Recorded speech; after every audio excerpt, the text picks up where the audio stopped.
బాల బ్రహ్మేశ్వరాయాస్తు ఇవన్నీ కాదుకున్నాడు బాల బ్రహ్మేశ్వరాయాస్తు భక్త కల్ప ధ్రువాయిక కోటి లింగ స్వరూపాయ స్వర్ణలింగాయ మన ఆస్తు అంటే ఉన్నారు ఎవరు బాల బ్రహ్మేశ్వర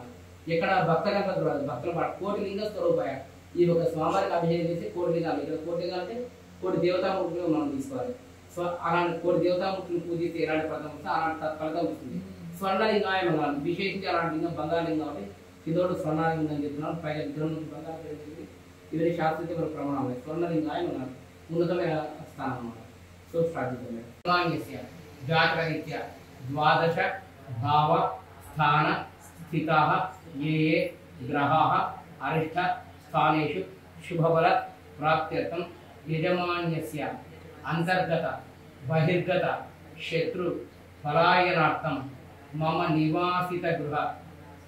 అఖండ స్థిరలక్ష్మి నివాస సిద్ధ్యర్థం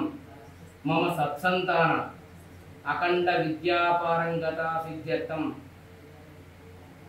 మమ యజమాన్యస్య అంతర్గత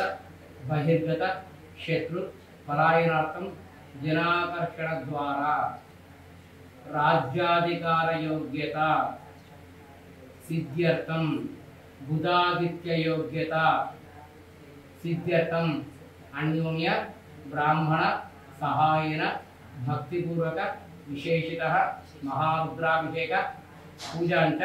కారయిష్యే కులిచేత విగ్రహం దాకా రెండింటి దాకా బ్రహ్మే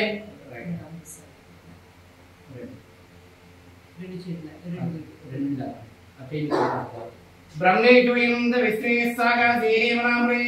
శాకంగాతునవద్రేయం సత్యవేదం మనోదయ ధ్యాయామి ధ్యానం సమర్పయామి మీరు చెప్పండి మహాజ్యోతి మయ అలంపుర క్షేత్ర విరాజనే జోగుల శక్తి యుక్తాయ బ్రహ్మేశానాయ మంగళం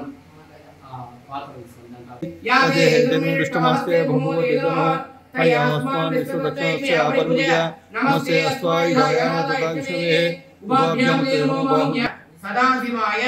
శ్రీమన్ మహా దేవాయ నమః మృత్యుంజయాయ రుద్రాయ నీలకంఠాయ శంభవే అమృతేజాయ